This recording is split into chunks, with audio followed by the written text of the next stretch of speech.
apakah ini tidak dikocor dengan NPK Mutiara atau dengan pupuk kimia jenis lainnya. Dan salah satu fungsi daripada jamur mycorrhiza adalah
halo kawan-kawan, kembali lagi dengan Ardana PT. Nah, pada hari ini kita berada di kebun tanaman cabai rawit lagi.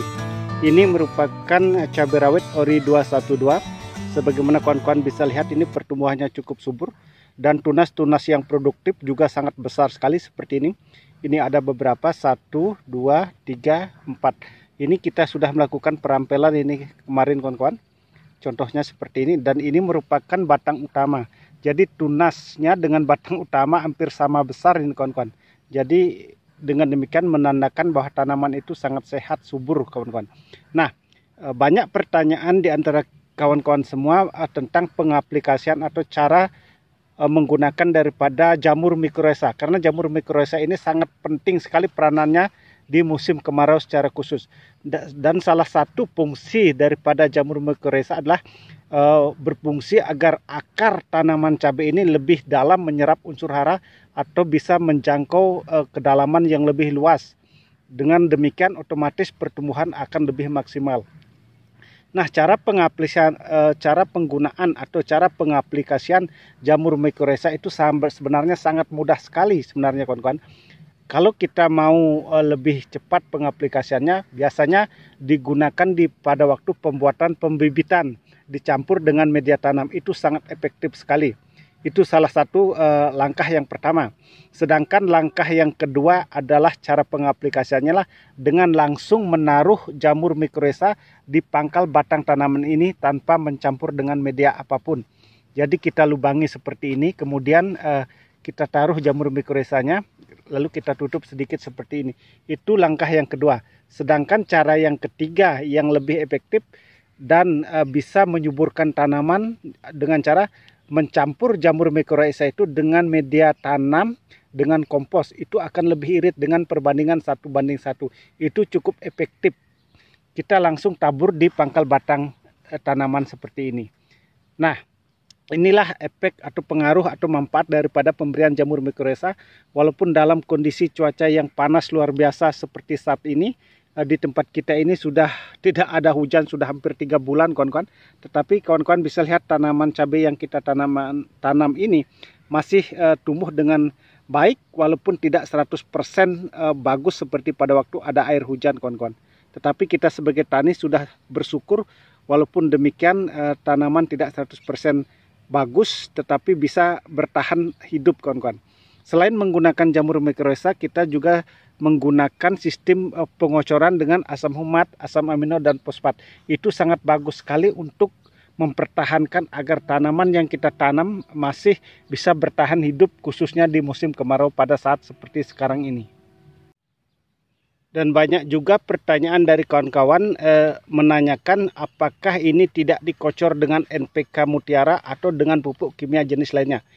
Nah, untuk sampai saat ini memang kita belum melakukan yang namanya pengocoran dengan NPK 1616 atau NPK jenis lainnya kawan-kawan. Ini disebabkan karena situasi sebenarnya kawan-kawan. Karena tanah di sini sangat kering sekali. Ini beberapa hari yang lalu memang kita sudah melakukan penyiraman dengan asam humat, asam amino, dan fosfat cair sehingga tumbuh tanaman seperti ini. Nah, mengenai pengocoran dengan NPK, sebenarnya dalam kondisi tanaman sudah seperti ini besarnya, memang seharusnya kita sudah melakukan pengocoran atau memberikan pupuk susulan baik melalui tabur maupun pengocoran. Tetapi seperti tadi saya sampaikan, sampai saat ini kita belum melakukannya karena kita tidak berani memberikannya kawan-kawan, karena sangat panas di tempat kita ini. Ini kurang lebih tidak ada hujan 3 bulan kawan-kawan. Jadi kalau kita memberikan pupuk NPK secara langsung itu sebenarnya kurang efektif karena lahannya kering sekali. Makanya kita lakukan sistem pengocoran dengan bahan-bahan yang sudah saya sampaikan tadi. Nah, bisa kita melakukan pemberian pupuk NPK Mutiara 1616 atau sejenisnya dengan catatan tanaman cabai ini, khususnya di lubang ini, kita harus melakukan penyiraman dengan air. Setelah itu baru kita melakukan pengocoran dengan NPK. Khususnya yang NPK yang diberikan lebih bagus kalau kita melakukan fermentasi terlebih dahulu. Itu lebih efektif. Dan bisa juga kita membuat lubang pupuk susulan di sini. Nah, di sini kita bisa kocor dengan NPK Mutiara, dengan fosfat dan lain sebagainya. Itu sangat efektif. Tetapi seperti tadi saya sampaikan, karena musim kemarau itu kurang efektif sebenarnya. Makanya kita hanya fokus dengan menggunakan asam humat, asam amino, dan fosfat. Mudah-mudahan nanti ada hujan baru kita melakukan pengocoran dengan pupuk Mutiara dan sejenis pupuk NPK lainnya kawan-kawan. Tetapi kita akan membuat lubang di sini, lubang pupuk susulannya kawan-kawan.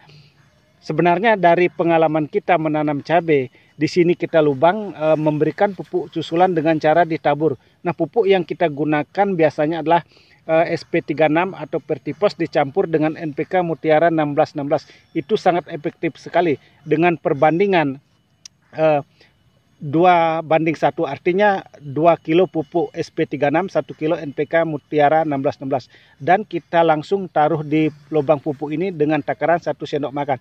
Itu biasa yang kita lakukan kalau catatan ada hujan. Tetapi seperti tadi saya sampaikan, karena tidak ada hujan, kita hanya melakukan pengocoran dengan bahan asam humat, asam amino, dan fosfat kawan-kawan. Walaupun demikian pertumbuhannya cukup maksimal seperti ini. Terima kasih kawan-kawan yang sudah menyimak video ini. Semoga apa yang saya sampaikan dalam teknik perawatan tanaman cabai khususnya di musim kemarau ini bisa bermanfaat bagi kita semua, dan semoga kedepannya kita menjadi sukses sama-sama.